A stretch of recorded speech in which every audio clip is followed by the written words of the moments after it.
I slept on a sofa in Arthur's room that night. Van Helsing did not go to bed at all. He went to and fro, as if patrolling the house, and was never out of sight of the rooms where Lucy lay in her coffin, strewn with the wild garlic flowers, which sent, through the odor of lily and rose, a heavy, overpowering smell into the night. Mina Harker's journal, 22 September. In the train to Exeter, Jonathan sleeping. It seems only yesterday that the last entry was made, and yet how much between then and Whitby and all the world before me. Jonathan away, and no news of him, and now married to Jonathan. Jonathan a solicitor, a partner, rich, master of his business.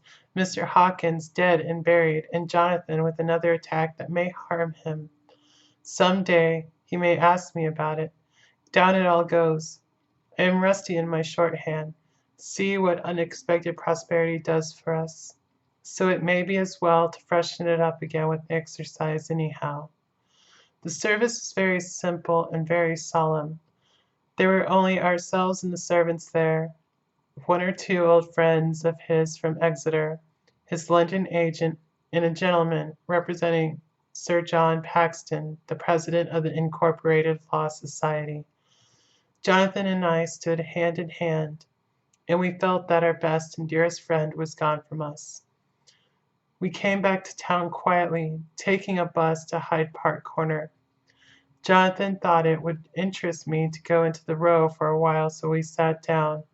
But there were very few people there, and it was sad-looking and desolate to see so many empty chairs. It made us think of the empty chair at home. So we got up and walked down Piccadilly. Jonathan was holding me by the arm, the way he used to in old days before I went to school.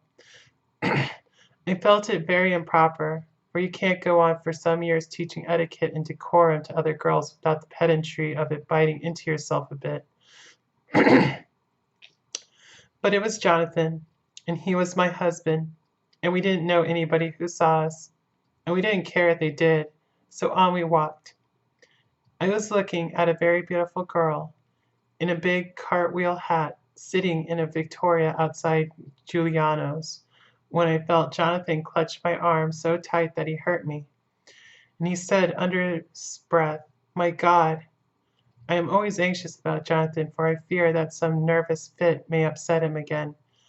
So I turned to him quickly and asked him what it was that disturbed him. He was very pale, and his eyes seemed bulging out as, half in terror and half in amazement, he gazed at a tall, thin man with a beaky nose and black mustache and pointed beard, who was also observing the pretty girl.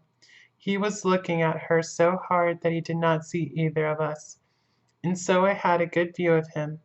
His face was not a good face. It was hard and cruel and sensual, and his big white teeth that looked all the whiter because his lips were so red were pointed like an animal's. Jonathan kept staring at him, till I was afraid he would notice. I feared he might take it ill. He looked so fierce and nasty. I asked Jonathan why he was disturbed, and he answered, evidently thinking that I knew as much about it as he did. "Do you see who it is?"